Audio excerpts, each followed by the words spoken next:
In northern Kenya, as the sun drops and the heat finally loosens its grip, turbines begin to turn.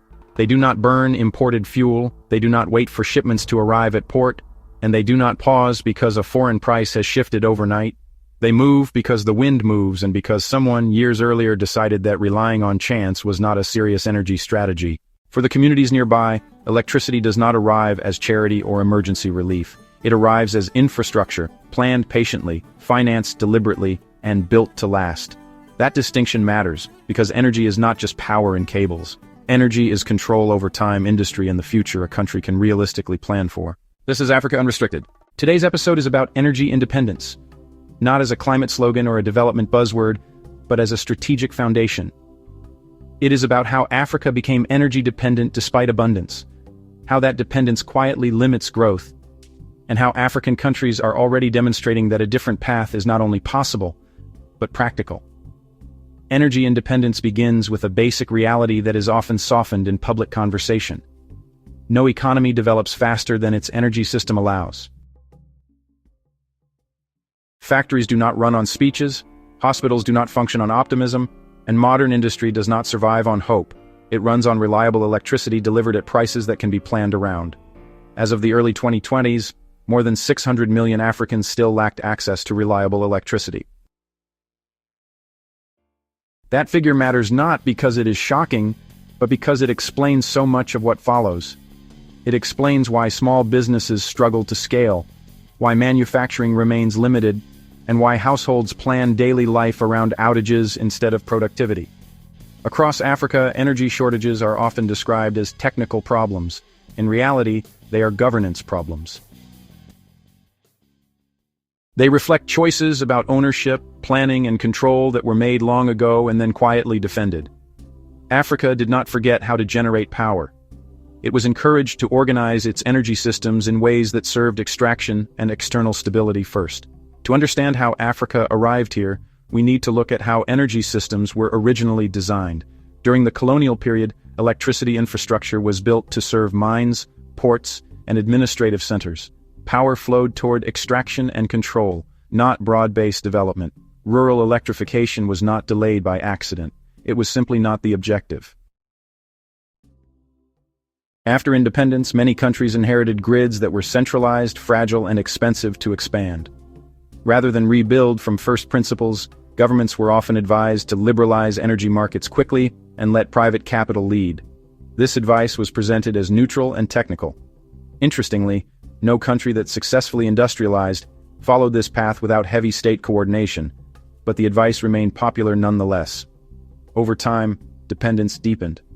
Not because Africa lacked engineers or resources, but because long-term planning was framed as risky, while short-term fixes were normalized. The contradiction is obvious. Africa holds extraordinary energy potential. The continent contains roughly 60% of the world's best solar resources, consistent wind corridors along its coasts and rift valleys, major hydro systems in Central and East Africa, and significant gas reserves in countries like Nigeria, Mozambique, and Tanzania. Yet energy poverty persists, not because energy is scarce, but because systems are fragmented. Energy policy across much of the continent evolved around fuel imports, foreign financing, and emergency generation contracts. When demand outpaced supply, generators filled the gap. When generators became expensive, fuel imports increased. This was described as pragmatism. In reality, it locked in dependence. Africa was repeatedly told that markets would solve the problem, although those markets showed little interest in building redundancy or resilience where margins were thin. Nigeria offers a clear example. Despite holding some of the largest natural gas reserves in Africa, Nigeria has spent years importing fuel at high cost while gas was flared domestically. In recent years, billions of dollars worth of gas was flared annually, even as households and businesses relied on generators to survive power cuts. The issue was never technical capability. Nigeria has engineers, resources, and demand. The issue was alignment. Energy policy prioritized exports and short-term revenue before securing domestic stability. Nigeria did not lack energy. It lacked a system designed to serve Nigerians first. That pattern repeats across the continent. Countries rich in resources struggle with access, while countries with access pay high costs and absorb volatility they do not control.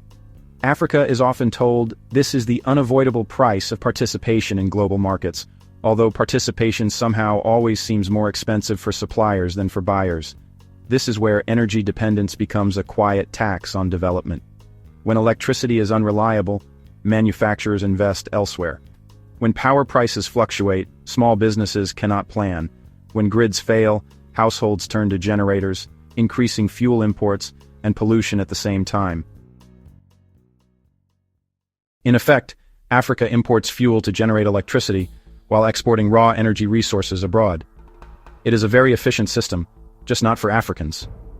Energy dependence taxes time, productivity, health, and ambition. It does so quietly, which is why it persists. But Africa is not standing still.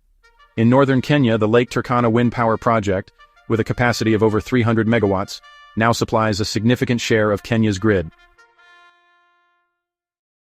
By the late 2010s, wind accounted for a meaningful portion of national electricity generation, helping stabilize supply during periods of fuel price volatility. This project did not succeed because of wind alone. It succeeded because of coherence. Grid investment, transmission lines, regulatory commitment, and long-term planning moved together. The lesson here is not renewable energy. The lesson is coordination. Morocco offers another example. The Noor Ouarzazate solar complex, one of the largest concentrated solar power projects in the world, was developed as part of a national energy strategy.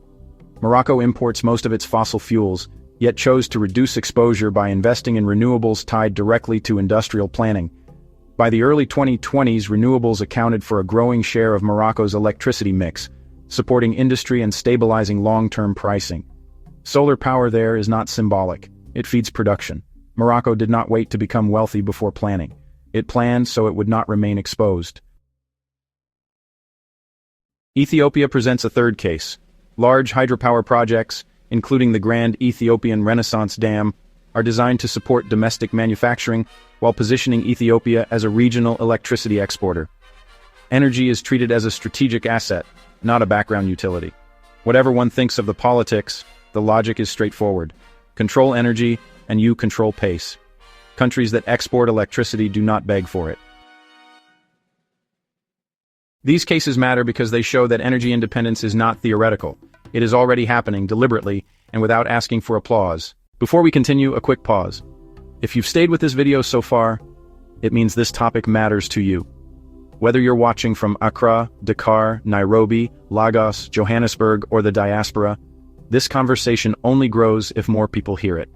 If you want to support the work, liking the video helps, sharing it helps even more, and subscribing helps us keep doing this consistently. Even doing one of those makes a real difference. Alright, back to the video. The mistake many countries make is treating energy as a single project rather than a system. Building a power plant without upgrading transmission achieves very little. Expanding access without stabilizing pricing creates fiscal stress. Energy independence requires alignment from generation to consumption, which is often described as complex, mostly because it requires coordination. The real leverage point is ownership and planning. Who owns generation assets?